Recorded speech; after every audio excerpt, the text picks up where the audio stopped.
Happy April Fools, another year, 2023. Hi, everybody, it's Christina. Happy April Fools. Welcome to the circus. So, it's April Fools. Once a year, we get this day to celebrate clowning, circus, pratfalls, buffoons, contraries. In the Native Americans, we have the Heyoka. The Pueblo, we have the Kachinas. We have the striped sacred clowns. And the clowning in the world is found all over the world. There's jesters and creation stories and myths and legends and archetypes of clowns in all creation myths. And it's a really good question. Why is that? What is it about the chaos energy of clowns that's found in most creation stories?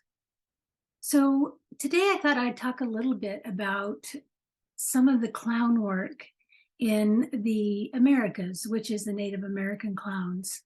And they are very tricky, and they are not just doing clown work or physical theater, as it's called.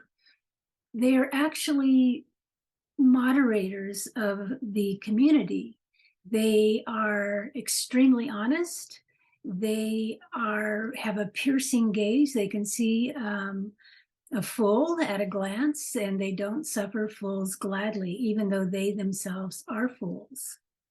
So they can see what's out of balance within the community. They watch the community. They are part of the community, but they're sort of set apart. And many times sacred clowns are a secret society, and you never know who the clown is.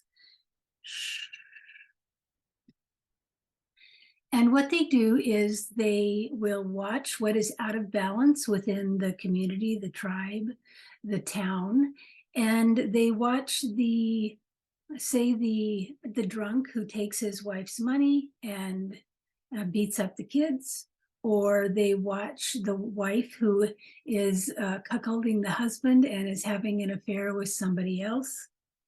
They watch that what children are not being cared for and who might be sort of mistreated in a not so abusive way. And so when the Noxes, they come out usually for the winter rites, and when they come down tumbling down the ladder from the top of the Pueblo, sometimes they pretend they're invisible.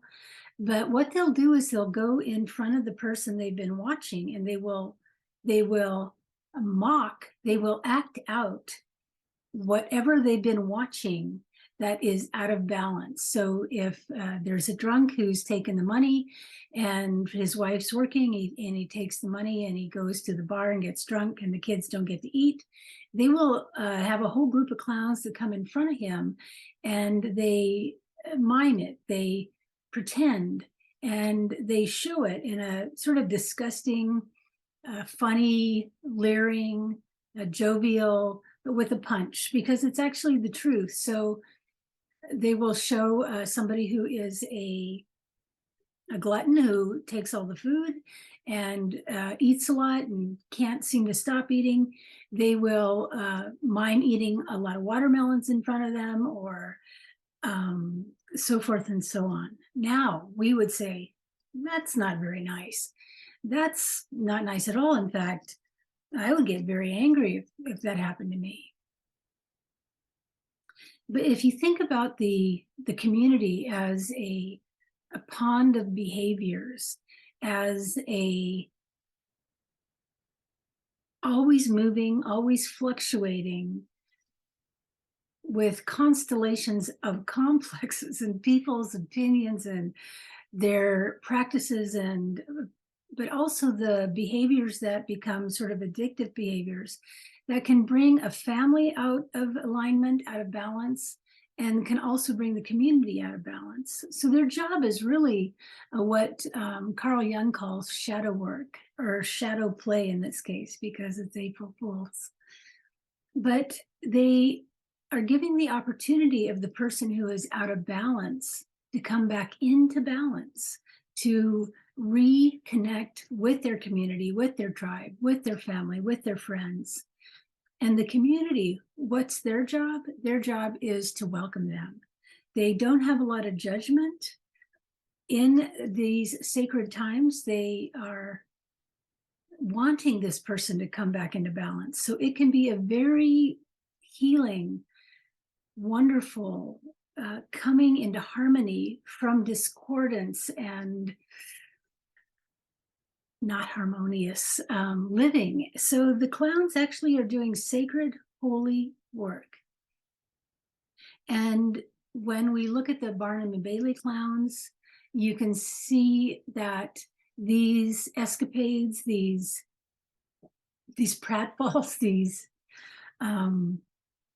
routines that they do that to make us laugh, they also are very healing because laughter is one of the most healing things we can do in our life, is have some fun and to get over ourselves.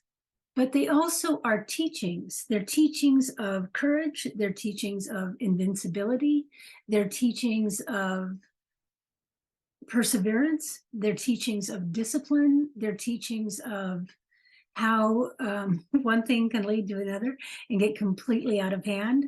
And we laugh because we see ourselves in the pratfall. We see ourselves in the skit. It's us that's falling. It's us that's things are getting out of control. It's our lives we're laughing at. So they become, in a way, our holy fool, our sacred clowns, so that we can laugh and release and then come back to being more centered, walking in the beauty way, person in our own community. So on April Fools, which is Prank Day, Pratfall Day, Big Red Nose Day, what is out? You could ask yourself, what's out of balance in my life? Who's acting odd and weird and not in harmony with their lives that I see? So happy April Fools. And you want to think about maybe who in your life is a sacred clown. Now, you can look at theater, because of course you'll see the clowns in theater, but you might want to think about what's the gift of people who carry this sort of energy, because it actually is a medicine energy, a sacred gift from the wise gods, the archetypal creator beings.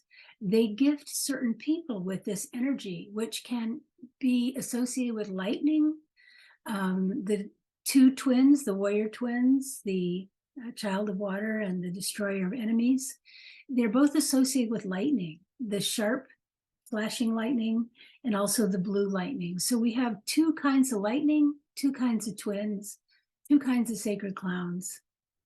And you can look at all the different traditions. You can look at Tibetan Buddhism. They've got wonderful sacred clowns all over the world, the Apache, the Navajo, the Pueblo, but also in basic, streamlined American theater, we have clowns. And you have sacred clowns in almost every Shakespeare play. So there is a gift, a medicine gift for clowns. Sometimes it's not very comfortable. So whenever a clown moves in, you can bet that there's going to be some disruption, because whatever's out of balance is going to be really clear to everybody. And that needs to be put back in balance. And as Kali said, set the world to rights. So when the warrior twins come to your town, child of water and destroyer of enemies, they will set the world to rights. So again, I want to say happy April Fools. Here's a nod to all those sacred clowns. Happy April Fools. See you next year.